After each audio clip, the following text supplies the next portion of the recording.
ക്രിസ്തുയേശുവിൻ്റെ സാന്നിധ്യം കാക്ഷിക്കുന്നവർക്ക് വ്യത്യസ്ത നിലകളിൽ അനുഭവപ്പെടാം.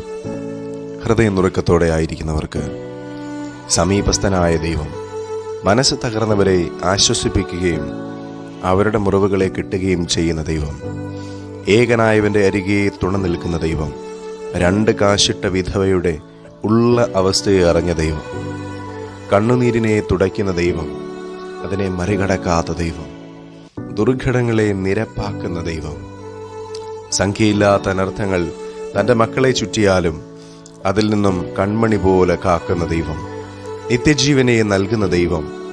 വിശേഷണങ്ങളേറെയാണ്. സങ്കീർത്തനക്കാരൻ ഇങ്ങനെ പറയുന്നു: എൻ്റെ പാറയാകുന്ന യഹോവ വാഴ്ത്തപ്പെട്ടവൻ. നമുക്ക് ദൈവം ഒരു സങ്കേത നഗരമാണ്, നല്ല പിതാവാണ്, നല്ല വഴികാട്ടിയാണ്, നല്ല ഗുരുവാണ്, സൗഖ്യദാതാവാണ്. എന്തെല്ലാം സദ്ഗുണങ്ങൾ ഉണ്ടോ അവയ്ക്കെല്ലാം അർഹനാണ് കർത്താവായ യേശു ക്രിസ്തു. തൻ്റെ ഭൂമിയിലെ പരസ്യ ശുശ്രൂഷ കാലയളവിൽ എല്ലാ മനുഷ്യരെയും ദൈവം സ്നേഹിച്ചിരുന്നു. തൻ്റെ ആ സ്നേഹം കാൽവറി ക്രൂശിൽ നമുക്കായി തെളിയിച്ചു തന്നു. പുത്രനെങ്കിലും താൻ അനുഭവിച്ച കഷ്ടങ്ങളാൽ അനുസരണം ഉള്ളവനായി തന്നെ താൻ ക്രൂശിലെ മരണത്തോളം ഏൽപ്പിച്ചു കൊടുത്തു. തിരുവചനത്തിൽ ഇങ്ങനെ ഒരു വാക്യമുണ്ട്: ദൈവം നമ്മുടെ സങ്കേതവും ബലവുമാകുന്നു, കഷ്ടങ്ങളിൽ അവൻ ഏറ്റവും അടുത്ത തുണയായിരിക്കുന്നു. ഒരു ഭാരം വരുമ്പോൾ, ഒരു പ്രയാസം വരുമ്പോൾ, ഒരു ബുദ്ധിമുട്ട് വരുമ്പോൾ നാം ആദ്യം ഓടിച്ചെല്ലുന്നത് മാനുഷികമായ നിലകളിൽ നമുക്ക് പരിചയമുള്ള, നാം സ്നേഹിക്കുന്ന ആളുകളുടെ അടുത്തേക്കാണ്.